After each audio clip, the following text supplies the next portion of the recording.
नमस्कार दोस्तों, मेरा नाम है अंशु और आप सुन रहे हैं हॉरर कहानी, वो भी मेरी जुबानी। दोस्तों, आज की कहानी एक शापित पुलिया की होने वाली है। कहानी शुरू करने से पहले आप हमारे चैनल को सब्सक्राइब करके अपना सपोर्ट जरूर दें। चलिए कहानी शुरू करते हैं। वह सर्द अंधेरी रात, मैं कांपता हुआ घाटोली की उस तंग पुलिया को पार कर ही रहा था कि अचानक मेरी आंखों पर एक तेज रोशनी पड़ती है। आंखों के ऊपर हाथ फेरा तो दो अधेड़ उम्र के आदमी मेरी ओर आ रहे थे। वे चिल्लाए, कौन है वहां? कौन है? टॉर्च की तेज रोशनी से मैं उन्हें सही से नहीं देख पा रहा था। ज्यों ही मैंने पुलिया पार की तो उन्होंने मेरा रास्ता रोक लिया। वह खाकी वर्दीधारी पुलिस के दो गठीले जवान थे। उन्होंने पूछा, कौन हो तुम और रात के 2 बजे यहां क्या कर रहे हो? हालांकि यही सवाल मेरे मन में भी उठ रहे थे कि आखिर इतनी रात को ये पुलिस के जवान यहां क्या कर रहे हैं। आज से पहले तो मैंने इन्हें कभी नहीं देखा। मैंने बहुत ही सहजता से जवाब दिया, मैं यहां के प्रधान किशनलाल जी का पुत्र हूं। यह सुनते ही उनके चेहरे पर विस्मय का बोध हुआ। शायद यह नाम उनके लिए नया था। मुझे भी अचरज हुआ कि घाटोली पुलिस स्टेशन में शायद ही कोई पुलिसकर्मी हो जो पिताजी को न जानता हो। आखिर बड़े बड़े अफसर पिताजी के मुरीद जो थे, सभी उनके व्यवहार के गुण गाते नहीं थकते थे। मैंने उन्हें जवाब दिया, मेरा नाम रोहित है और मैं शहर के अस्पताल में डॉक्टर हूं। मुझे अस्पताल में रात की आपातकालीन सेवा देनी होती है, इसलिए मैं रोज रात को गांव से शहर निकलता हूं। मेरा जवाब सुन वह दोनों आश्वस्त नजर आ रहे थे, तो मैंने भी कुछ चैन की सांस ली, क्योंकि जो भी मैंने उन्हें बताया वह झूठ था। मैं कोई पेशे से डॉक्टर नहीं था और ना ही मुझे कोई रात की ड्यूटी देनी होती थी। हाँ, यह जरूर सत्य था कि मेरा नाम रोहित है और मैं रोज रात को यहां से गुजरता हूं। दरअसल यह पुलिया पूरे गांव में शापित पुलिया के नाम से जानी जाती है और आए दिन कुछ ना कुछ किस्से और घटनाएं यहां घटित होती रहती हैं। शायद इसीलिए चौकी से इन 2 जवानों को पुलिया की निगरानी के लिए रखा गया हो। मेरे मन में बहुत जिज्ञासा थी इस पुलिया का रहस्य जानने की। कई लोगों से सुना था कि इस पुलिया पर एक काला साया रहता है। मैं भूत प्रेत पर विश्वास नहीं करता, इसलिए मैं वो रहस्य खोजने हर रात इस पुलिया की तरफ चल देता हूं। लेकिन आज तक मेरे साथ कुछ भी विचित्र घटित नहीं हुआ। उन दोनों पुलिसकर्मियों ने मुझसे पूछा, आप रोज 2 बजे रात को यहां से गुजरते हो, क्या आपको डर नहीं लगता? यह तो मालूम है ना कि यह एक शापित पुलिया है और रात को यहां से गुजरने की मनाही है। कल रात पड़ोस के गांव के दूध वाले के बर्तन में दूध की जगह खून निकला। हमने उससे बात की तो बार बार इस पुलिया का नाम लेता है और पसीना पसीना हो जाता है। इसके आगे चूं तक नहीं करता। ये बात तो पता है ना, या इससे भी अनजान हो? मेरे लिए तो यह अचरज भरा था, क्योंकि कल रात 2 बजे मैं यहीं पर था और उस समय तो कुछ ऐसा घटित नहीं हुआ था। तो भला यह कैसे संभव था? शायद मेरे जाने के बाद यह सब हुआ हो। तो मैंने फैसला किया कि मैं कल कुछ देर और ठहर लूंगा इस पुलिया के पास। मैं वापस आया तो पिताजी से आग्रह किया कि आप पुलिया पर से पुलिस हटवा लीजिए। वहां पर ऐसा कुछ भी विचित्र नहीं है, यह केवल गांव वालों का भ्रम है। पिताजी अक्सर मेरी सलाह लिया करते थे, तो उन्होंने भी इस पर हामी भरी। मैं तो दरोगा साहब को कब से कह रहा हूं कि भूत प्रेत कुछ नहीं होता, बेवजह ही सिपाही की तैनाती किए बैठे हैं। इतनी ठंड है बाहर, क्या हाल होता होगा बेचारों का। मैं कल ही उनसे इस बारे में बात करता हूं। यह कहते ही पिताजी अपने कमरे में चले गए। उन्हें नयापन रास नहीं आता। अपने जमाने की चीजों से उन्हें अत्यधिक लगाव है। शायद इसीलिए उन्होंने कभी अपने कमरे की मरम्मत ही नहीं करवाई।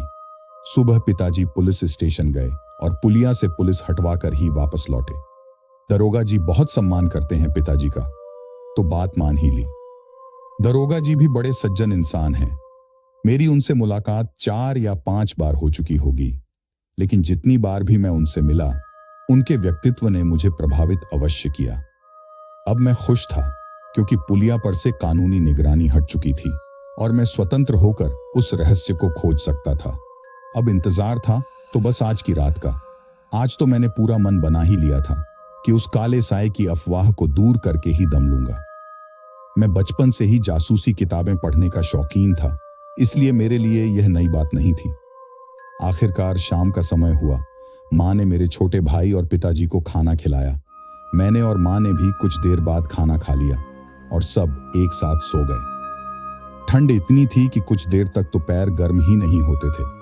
पिताजी, माँ और भाई सो चुके थे और मैं कुछ देर तक सोने का नाटक करता रहा।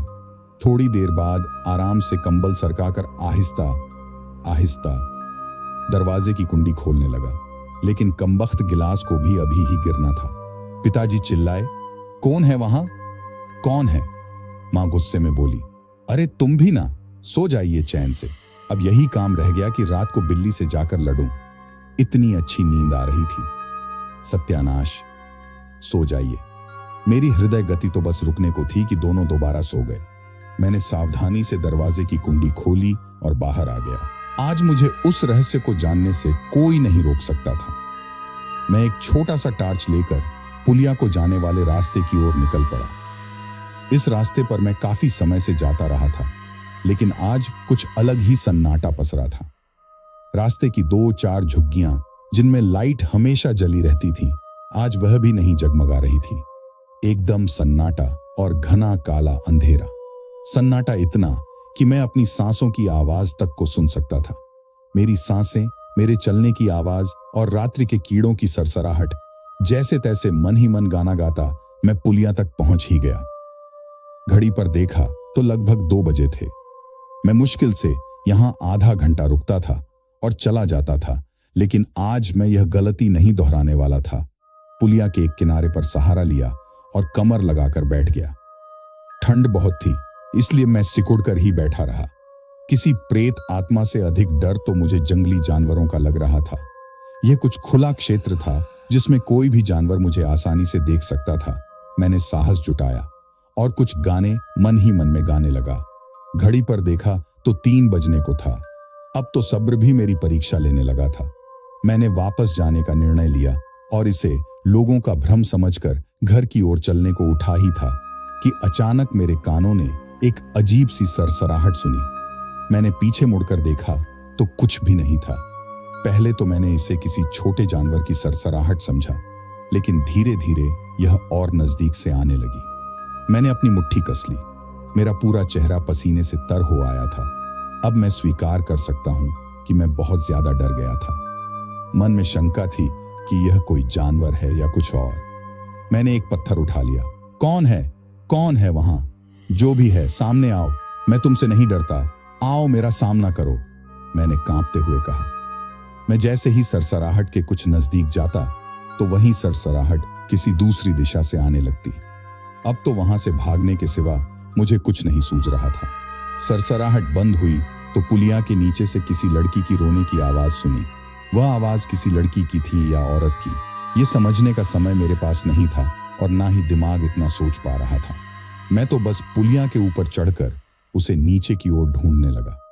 पुलिया के नीचे देखने पर कोई नजर नहीं आ रहा था। मैंने हाथ में रखा पत्थर आवाज की ओर फेंक मारा। अचानक मेरे पत्थर फेंकते ही वह आवाज अब हंसी में बदल गई। वह हंसी इतनी भयानक थी कि मेरे हाथ पांव फूलने लगे और फिर वही सन्नाटा पसर गया। मेरा दिल तेजी से धड़क रहा था और सांसें बहुत तेज गति से चल रही थीं। कुछ समझ में नहीं आ रहा था कि मेरे साथ आखिर ये हो क्या रहा है। मैंने वहां से भागने की ठानी। भागते हुए पुलिया पार की और जैसे ही मैं कुछ आगे बढ़ा, मेरा पांव किसी चीज से टकराया और मैं गिर पड़ा। देखा तो वहां कुछ नहीं था जिससे मैं टकरा जाता। संभवतः यह भी उसी साए का काम था। और फिर सहसा उसी आवाज ने मेरे कानों पर एक बार फिर दस्तक दी। इस बार उसके रोने में कुछ गुस्सा था, जैसे वह खुश नहीं है मेरे यहां आने से। आवाज धीरे धीरे भारी होती रही और मेरी सांसें भी। आवाज किसी महिला या लड़की की नहीं, बल्कि एक पुरुष की आवाज बन चुकी थी। मुझे पता था मैं इसकी इच्छा के बिना यहां से नहीं निकल पाऊंगा, सो मैंने पुलिया के नीचे जाने का फैसला किया। मैंने टॉर्च को उस तरफ किया और नीचे उतरने लगा। वह आदमी कुछ धुन गुनगुनाने लगा। मुझे नहीं पता मुझे उस समय क्या हो गया था, लेकिन मैं स्वयं के वश में नहीं था। वह धुन मुझे मंत्रमुग्ध कर रही थी और अपनी ओर आकर्षित कर रही थी। इसके आगे मुझे कुछ याद नहीं। बस जब मैंने स्वयं को सम्मोहन से मुक्त पाया तो मैं अलग ही जगह पर था। एक घना जंगल जो इससे पहले मैंने कभी नहीं देखा था। ऐसे पेड़ घाटोली में तो छोड़िए, घाटोली के बाहर भी नहीं देखे थे मैंने। ये मैं कहां आ गया? मन ही मन सोच रहा था। मैं चिल्लाया, मुझे बचाओ, कोई तो मुझे बचा लो, क्या कोई है? मैं समझ नहीं पा रहा था कि मैं यहां कैसे पहुंचा। वह औरत की आवाज किसकी थी और वह आदमी, ये सब कुछ किसी सपने जैसा था। ये सोच ही रहा था कि वह धुन फिर सुनाई देने लगी, वह भी सिर्फ आदमी की आवाज में नहीं, बल्कि अब वह औरत भी उसका साथ दे रही थी। मैं समझ चुका था कि मेरे आसपास एक नहीं दो आत्माएं भटक रही थी, या उससे भी ज्यादा। इस बार उस धुन ने मुझे सम्मोहित नहीं किया। मैं पूरे होश में उनकी कराहती आवाज में वह धुन सुन ही रहा था कि अचानक मेरे कंधे पर किसी ने हाथ रखा। मैं तुरंत पीछे मुड़ा तो अवाक रह गया। मैंने देखा मेरे पीछे एक औरत मुझे घूर रही थी। उसकी गहरी नीली आंखें, बिखरे हुए बाल, विकृत चेहरा, ये सब कुछ मैं स्पष्ट रूप से देख पा रहा था। वह बहुत जोर जोर से हंसने लगी। उसके काले लंबे दांत, मुंह से निकलते सफेद घिनौने कीड़े और तेज सड़न जैसी बदबू, मेरे मुंह से एक शब्द तक नहीं निकल पा रहा था। हाथ पांव जोर जोर से कांप रहे थे। मैं पूरा सुन्न पड़ गया था।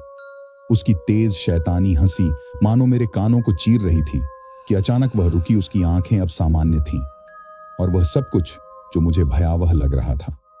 उसकी नीली चमकदार आंखों में मैंने आंसू देखे। वह मुझे प्रेम से देखने लगी, मानो मुझे पहचानने लगी हो। मैं हैरान था कि आखिर उसने मुझ में ऐसा क्या देख लिया। वह मेरे पास आई और मुझे गले से लगा लिया।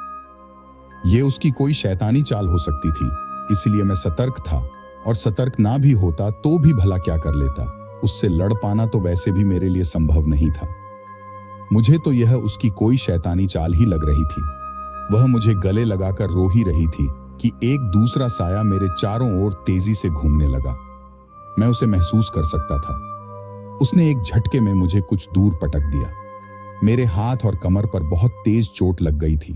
मैं कराह रहा था, टॉर्च भी अब मेरे हाथ से छिटक गया था। यह साया संभवतः उस आदमी का ही था। मैं अभी तक उसे साफ साफ नहीं देख पाया था। इससे पहले कि मैं खुद को संभाल पाता, उस अदृश्य शक्ति ने मुझे पैरों से घसीटना शुरू कर दिया। मैं चिल्लाने लगा, छोड़ दो मुझे दुष्ट राक्षस, बचाओ बचाओ, कोई तो मुझे बचा लो। उस साये ने मुझे ऊपर उठा लिया कि तभी एक आवाज आई, छोड़ दो उसे। यह आवाज उसी औरत की थी। साये ने मुझे छोड़ दिया और वह औरत मेरे नजदीक आई। इसे चोट मत पहुंचाओ, दूर हो जाओ इससे, औरत ने साये से कहा। मैं मन ही मन सोचने लगा कि जो अब तक मुझे अपना शैतानी रूप दिखाकर डरा रही थी, वह मेरे प्रति इतनी नर्म क्यों हो गई? क्या दिलचस्पी थी उसकी मुझ में?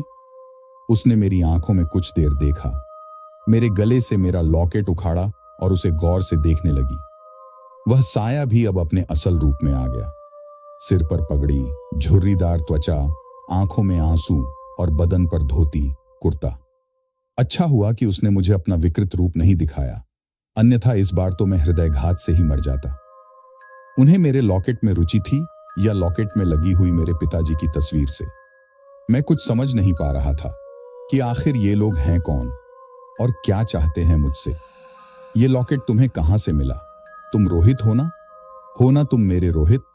यह कहकर वह आदमी सिसकियां भरने लगा। देखो रमा, यह हमारा रोहित है, पहचाना इसे?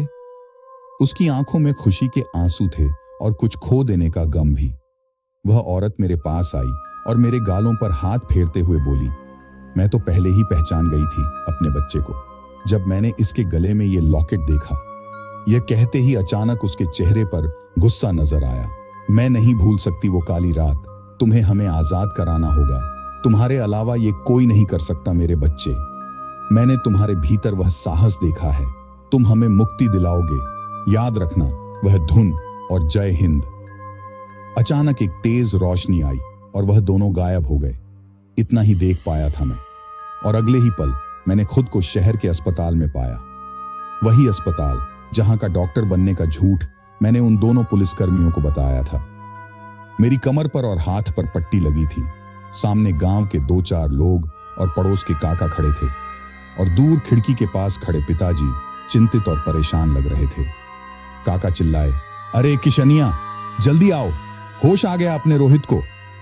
पिताजी भागे भागे आए और मेरे पास आकर बैठ गए। मेरा हाथ थामा और मेरे माथे को चूमने लगे। उनके आंसुओं को मैं अपने गाल पर महसूस कर सकता था। कहां चला गया था मेरा रोहित, कहां चला गया था? वह जोर जोर से रोने लगे। 2 दिन से बेसुध पड़ा है। यहां तेरी माँ और मैं कितने परेशान हैं। दोनों ने एक निवाला तक नहीं लिया। बस तेरे होश में आने की मिन्नतें कर रहे हैं माँ भवानी से। मैं आश्चर्य में था। 2 दिन? हाँ, 2 दिन। 2 दिन से तूने आंख नहीं खोली। गांव के लोगों ने तुझे पुलिया के पास बेहोश पाया। क्यों गया था तू वहां? सब मेरी ही गलती है। मुझे हटवानी ही नहीं चाहिए थी पुलिस वहां से कम यह तो ना होता। ना जाने किसकी नजर लग गई है हमारे गांव को भवानी। यह कहकर पिताजी डॉक्टर से कुछ बातचीत करने लगे और वापस मेरे पास आकर बोले, चलो अब यहां से, घर में तुम्हारी मां तुम्हारा बेसब्री से इंतजार कर रही है। काका ने मुझे पीठ पर उठा लिया और हम घर के लिए निकल गए। घर के दरवाजे पर पहुंचकर पिताजी चिल्लाए, अरे भाग्यवान, बाहर तो आओ, देखो कौन आया है। मां बदहवास दौड़ी चली आई। मुझे देखते ही मां की खुशी का कोई ठिकाना न था और मुझे गले लगाकर रोने लगी। सब लोग भीतर आ गए। मां ने मेरा बिस्तर लगाया और मुझे चाय देकर मेरे सिरहाने पर बैठ गई। बाकी सब लोग, काका और पिताजी बैठकर बातें करने लगे। हो ना हो, ये उसी शैतानी चुड़ैल का किया धरा है। भाई साहब, एक चुड़ैल तो छोड़िए, वहां ऐसी न जाने कितनी आत्माएं हैं। सब लोग आपस में बातें करने लगे। अरे काहे की बेफिजूल की बातें किए जा रहे हो तुम सब। भूत प्रेत पिशाच क्या लगा कर रखा है, ऐसा कुछ नहीं होता। पिताजी बोले, प्रधान जी, आप मानो या ना मानो, लेकिन पूरे गांव के लोगों का तो यही मानना है। अब आगे भगवान ही जाने। ये कहते ही सभी लोग उठे और चले गए। पिताजी उन्हें दरवाजे तक छोड़ने गए और वापस आकर मुझसे पूछने लगे, क्या देखा तुमने वहां? ये चोट कैसे लगी तुम्हें? मैंने उन्हें बताया कि मैं ऐसे ही पुलिया पर कौतूहलवश चला गया था और वहां पर मेरा पांव फिसल गया। क्या हुआ पिताजी, आप भी भूत प्रेत पर विश्वास करने लगे क्या? मैंने पूछा। नहीं नहीं बेटा, बस ऐसे ही। आराम करो, तुम्हें आराम की सख्त जरूरत है। यह कहकर पिताजी अपने कमरे में चले गए और मां भी मेरे सिर पर हाथ फेरकर उनके पीछे चली गई। मैं अकेले बिस्तर पर पड़ा सोचता रहा कि वो दोनों आत्माएं मुझे और पिताजी को कैसे जानती हैं। वह मुझे कुछ बताने की कोशिश तो कर रही थी, मगर क्या, मुझे क्यों वह धुन याद रखनी है? और उन्होंने अंत में मुझे जय हिंद क्यों कहा? क्या यह कोई संकेत था? मुझे इतना तो पता चल चुका था कि वह मुझे और पिताजी को जानते थे, मगर कैसे? मैं सोच ही रहा था कि अचानक एक विचार मेरे मन में आया। यदि वो आत्माएं मुझे और पिताजी को जानती थीं, तो यकीनन उनकी तस्वीर पिताजी और मां की शादी की एल्बम में होंगी। मैंने खोजबीन शुरू कर दी। अलमारी खोली और एल्बम निकालकर एक एक तस्वीर को गौर से देखने लगा। मैं एल्बम के पन्ने पलटते गया, लेकिन मुझे उन दोनों आत्माओं की तस्वीर कहीं नजर नहीं आई। मन में विचार आया, हमारी एल्बम से ना सही, पड़ोसी काका की एल्बम में से शायद कुछ सुराग मिल जाए। मैं कुछ देर मां और पिताजी के घर से बाहर जाने का इंतजार करने लगा। मां रोज पड़ोस के गांव के बड़े मंदिर में जल चढ़ाने जाती थी और पिताजी गांव के भ्रमण पर। जैसे ही दोनों चले गए, मैं भी पड़ोस के काका के घर निकल गया। मैंने उनका दरवाजा खटखटाया। कौन है? रुको, आती हूं, काकी ने अंदर से आवाज लगाई। काकी दरवाजा खोलकर बोली, अरे बेटा रोहित, तुम यहां क्या कर रहे हो? तुम्हें तो अभी आराम करना चाहिए। मैंने कहा, नहीं नहीं काकी, मैं ठीक हूं, मामूली सी चोट थी, घबराइए नहीं। वो दरअसल मां मंदिर गई है और पिताजी गांव में, तो अकेले अकेले क्या करता, सोचा काका से मिल लूं। काकी बोली, हाँ हाँ, काका से ही मिलना है, काकी को तो कोई याद ही नहीं करता। मैंने कहा, नहीं नहीं काकी, ऐसी बात नहीं है। काकी बोली, सब समझती हूं मैं, वैसे तेरे काका दरोगा जी से मिलने गए हैं, ना जाने क्या काम पड़ गया आज। पूछा तो कहते हैं कुछ काम है, कहीं जाते वक्त टोका मत करो। अब बताओ, मैं पूछूं भी ना? खाना ही बनाती रहूं, बर्तन ही धोती रहूं, यही काम रह गया है बस। खैर छोड़ो, मैं भी कहां अपनी सुनाने बैठ गई, तुम्हें कुछ पूछा तक नहीं। बैठो, मैं अभी तुम्हारे लिए चाय बना लाती हूं। नहीं नहीं काकी, चाय बहुत पी ली आज, पानी ही ले आइए। मेरे यह कहते ही काकी किचन से पानी ले आई। काकी, अपनी शादी की एल्बम दिखाइए ना, मैं भी तो देखूं मेरी काकी पहले कैसी दिखती थी। काकी शर्मा कर बोली, अरे तू भी ना रुकलाती हूं, कैसी थी क्या, ऐसी ही तो होंगी। काकी ने लकड़ी की पुरानी अलमारी में से एल्बम निकाली और उस पर से धूल झाड़कर मुझे पकड़ाई। लो देखो। मैं एल्बम देखने लगा। एल्बम के पन्ने पलटते गया इस उम्मीद में कि शायद कोई सुराग नजर आ जाए कि यकायक मेरी नजर एक तस्वीर पर पड़ी। मेरी आंखें खुली की खुली रह गईं। काका, काकी, माँ, पिताजी और उनके साथ वही दो आत्माएं जो मैंने देखी थीं। मैंने पूछा, काकी जी, ये तस्वीर में माँ पिताजी के बगल में कौन खड़ा है? ये तस्वीर तो माँ पिताजी की शादी की है। काकी ने हड़बड़ी में एक झटके में मुझसे एल्बम छीन ली और बोली, चलो बस करो, अब बहुत देख ली एल्बम। आ, तुझे कुछ और दिखाती हूँ। देख, ये स्वेटर मैंने बनाई है, तेरे काका के लिए कैसी है? मैं उसी बात पर अड़ा रहा। काकी, बताओ ना, कौन है ये दोनों? काकी मन ही मन कुछ सोचने लगी। बोली, मैं तुम्हें बता तो दूं, पर तुम इसका जिक्र किसी से नहीं करोगे, वादा करो।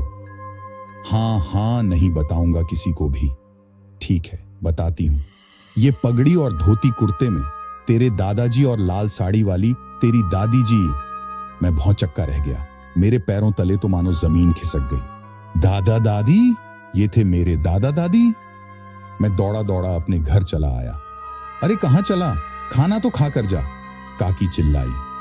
मैंने घर पहुंचकर फिर वही माँ पिताजी की शादी वाली एल्बम निकाली और वो तस्वीर ढूंढने लगा जो मैंने अभी अभी काकी के यहां देखी थी। मुझे वह तस्वीर मिल भी गई, लेकिन उससे दादा दादी गायब थे। मैंने गौर से देखा तो पाया कि किसी ने बड़ी ही चालाकी से फोटो को उतना ही काटा है जहां तक दादा दादी थे। दिमाग में कई सवाल उठने लगे कि आखिर पिताजी तो मुझे बचपन से बताते रहे हैं कि दादा दादी उनकी शादी में बीमार थे, इसलिए एल्बम में नहीं है, और उन्हें फोटो खिंचवाने का भी कोई शौक नहीं था, इसलिए उनकी कोई फोटो हमारे पास नहीं थी। बचपन था तो कभी इस बात पर शक ही नहीं हुआ और ना ही ज्यादा ध्यान रहा, लेकिन अब शक होना स्वाभाविक था। पिताजी ने मुझसे झूठ क्यों कहा? क्यों हमारे घर में कहीं भी दादा दादी की कोई फोटो नहीं है? क्या वह मुझसे कुछ छुपा रहे थे? और उस रात दादी मेरे लॉकेट पर पिताजी की तस्वीर देखकर गुस्से में क्यों थी? मैं पूरी पड़ताल में जुट गया। मैंने सीधे पिताजी से यह पूछना सही नहीं समझा, क्योंकि मुझे लग रहा था कि वो मुझे सच नहीं बताएंगे। मेरे दिमाग में बहुत सारे सवाल घूम रहे थे, जिनका जवाब मुझे किसी भी हाल में लेकर रहना था। अगले ही दिन मैंने पड़ोस के गांव के दूध वाले से मिलने की ठानी, जिसको भूत दिखा था पुलिया पर। शायद उसे कुछ संकेत दिया हो दादा दादी ने। मैं उसके घर जा पहुंचा। उसकी पत्नी ने मुझे बताया कि वो अब कुछ सामान्य है। बहुत डर गए थे उस दिन भूत देखकर। वो भी दो दो। अभी आराम कर रहे हैं, तुम बैठो, मैं उन्हें बुला लाती हूं। वो यह कहकर भीतर चली गई। मैं बैठा बैठा इधर उधर देख ही रहा था कि मेरी नजर मेज पर रखी एक घड़ी पर गई। मैं मन ही मन सोचने लगा, ये घड़ी तो शायद मैंने इससे पहले कहीं देखी है, मगर कहां? कि अचानक याद आया, ये तो मैंने काकी की एल्बम में देखी थी दादाजी के हाथ पर, लेकिन ये घड़ी दूध वाले के पास कैसे आई? मैं सोचने लगा। जैसे ही वह आया, मैंने उससे पूछा, मेरे दादा की ये घड़ी तुम्हारे पास क्या कर रही है? वह अचंभित था, जैसे उसका कोई राज खुल गया हो। उसने भागने की कोशिश की, लेकिन मैंने उसे दबोच लिया। कहां भाग रहा था? बता, कहां से लाया ये घड़ी, बता। वो घबराया हुआ था, मानो उसकी कोई गलती पकड़ी गई हो। मैंने नहीं मारा बाबूजी, वो घबरा कर बोला। मैंने उसे और कसकर दबोच लिया। साफ साफ बता, वरना अभी तेरा काम किए देता हूं। नहीं बाबूजी, मुझे माफ कर दो, लेकिन मैंने उन्हें नहीं मारा। वो तो मैं उस दिन रोज की तरह शाम को दूध देकर आ ही रहा था कि मैंने दो लोगों को टॉर्च जलाए पुलिया के पास देखा। वो किसी को दफना रहे थे। मैं चुपचाप देखता रहा। उनका चेहरा अंधेरे में मैं नहीं देख पाया। जैसे ही वो वहां से गए, मैंने मिट्टी खोद कर देखा तो वह बड़े बाऊजी और अम्मा जी थीं। मैं कुछ देर तो अवाक रह गया, लेकिन अम्मा जी के गहने और बाऊजी की घड़ी देखकर मेरा मन बदल गया। मैंने उनके बदन से सारी कीमती चीजें निकाल दी और वापस उनको वहीं दफना दिया। गरीब हूं साहब, छोड़ दो मुझे। मैं लालच में आ गया था साहब, मुझे माफ कर दो। मैंने उन्हें नहीं मारा। वो मुझसे दया याचना करने लगा। मेरा सर तो मानो फटने को था। जोर से चीख कर रोने का मन था मेरा, और उतना ही गुस्सा भी। मैं उसे सीधा पुलिस स्टेशन में दरोगा जी को सौंप आया और उनको पूरा वृतांत सुनाया। उन्होंने मुझे भरोसा दिलाया कि इसकी तो हम खूब खिदमत करेंगे लाठियों से, और जिन लोगों ने भी यह काम किया है उनको हर हाल में पकड़ कर रहेंगे। दरोगा जी ने मुझसे कहा, घबराओ मत बेटा, घर जाओ और अपने पिताजी को यहां भेजो। हम पुलिया पर जाकर जांच शुरू करते हैं। जय हिंद बेटा, सब कुछ ठीक होगा, घबराओ नहीं। मेरा दिमाग अचानक घूम गया। जय हिंद, मैं इतना बेवकूफ कैसे हो सकता हूं? कैसे भूल गया कि हवलदार साहब को हर बात के अंत में जय हिंद कहने की आदत है। क्या दादी का संकेत दरोगा जी की तरफ था? क्या दरोगा जी इन सब में शामिल थे, या वो इनसे मदद लेने के लिए मुझसे कह रही थीं? मैंने घर जाकर पिताजी से बात की तो पिताजी ने दादा दादी के बारे में बताया कि उन्होंने दादाजी को पुलिस को सौंप दिया, और दादी ने जब उनका साथ दिया तो उन्होंने दादी को भी सौंप दिया पुलिस के हाथों। कुछ दिन बाद पता चला कि वो पुलिस के गिरफ्त से भाग निकले। उस दिन के बाद मैंने उनकी सारी यादें जला दी, उनकी तस्वीर, उनके कपड़े, फर्नीचर और सब कुछ। पर पिताजी दादा दादी भागे नहीं थे, उन्हें मारा गया था पुलिया के पास। दूध वाले ने अपनी आंखों से देखा है ये सब। मैंने पिताजी को सब कुछ बताया। मैंने कहा, जल्दी से पुलिस स्टेशन चलिए पिताजी। पिताजी अचंभित थे। क्या? ये क्या कह रहे हो तुम? हाँ पिताजी, हाँ ये सच है, आप बस चलिए तुरंत। मैं और पिताजी दौड़े दौड़े पुलिस स्टेशन चले आए। दरोगा जी वहां नहीं थे। हमने सिपाही से पूछा तो कहने लगा, दरोगा जी तो पुलिया की तरफ गए हैं। उन्होंने मुझसे कहा है कि अगर प्रधान जी आए तो उन्हें यहीं बिठाकर रखना। मुझसे अब सब्र ना हुआ। दारोगा जी पर पहले ही मुझे संदेह था, तो मैंने वहां से निकलने का फैसला किया। मैं और पिताजी पुलिया की ओर चले ही थे कि काका काकी और गांव के 2-3 लोग भी हमारे साथ चल दिए। पुलिया के पास पहुंचे ही थे कि बांसुरी की एक धुन हमें सुनाई दी। ये धुन मैं पहचानता था। ये वही धुन थी जिसने मुझे सम्मोहित किया था, और इसी धुन का संकेत दिया था दादी ने मुझे। मैंने सभी लोगों को चुप रहने का इशारा किया। थोड़ा पास जाकर देखा तो दूध वाला बांसुरी पर यह धुन बजा रहा था, और दरोगा जी बोलने लगे, क्या खूब बजाए हो, धुन भी और रोहित की भी। दोनों जोर जोर से हंसने लगे। दूध वाला कहने लगा, अब उन्हें कौन समझाए कि हम दोनों ने ही बुढ़े बुढ़िया को मारा है, और वह रोहित तो मुझ तक पहुंच ही गया था, पर मैंने बाजी ही पलट दी। बेवकूफ कहीं का। यह सुनते ही मेरे होश उड़ गए। पिताजी, काका और सब लोग चकित रह गए। सब लोग उठे और उन पर टूट पड़े और उन्हें गांव वालों के पास ले आए। जब सारी भीड़ ने उन्हें घेर लिया तो उन्होंने सब सच सच बताना शुरू कर दिया, और जब उन्होंने सच बताना शुरू किया तो मेरी तो जैसे दुनिया ही उजड़ गई। दरोगा ने कहा, इस दूध वाले ने और मैंने दोनों बुढ़े बुढ़िया को मार डाला, और इतना ही नहीं, इस प्रधान के कपड़े पहने ताकि कोई देख भी ले तो शक इस प्रधान पर जाए। हमने पहले उन्हें अधमरा किया और बांसुरी की धुन बजाकर उनके ऊपर कूदने लगे। बेचारे बूढ़ों को लगा होगा कि उनका बेटा उन्हें मार रहा है, और ये सब हमने इस प्रधान की बीवी के कहने पर किया। उसका और इस दूध वाले का चक्कर चल रहा था कि एक दिन बुढ़े ने देख लिया। बेचारा बता भी नहीं पाया होगा प्रधान जी को।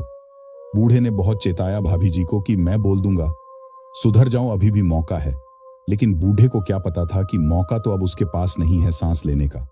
हमने बूढ़े के खिलाफ रेप की झूठी FIR दर्ज की, और क्या गजब की एक्टिंग की भाभी जी ने उस दिन इज्जत लुटने की। बस फिर क्या था, प्रधान जी ने हमारे हवाले कर दिया बुढ़े बुढ़िया को, और हमने भाभी जी के इशारे पर मरवा दिया।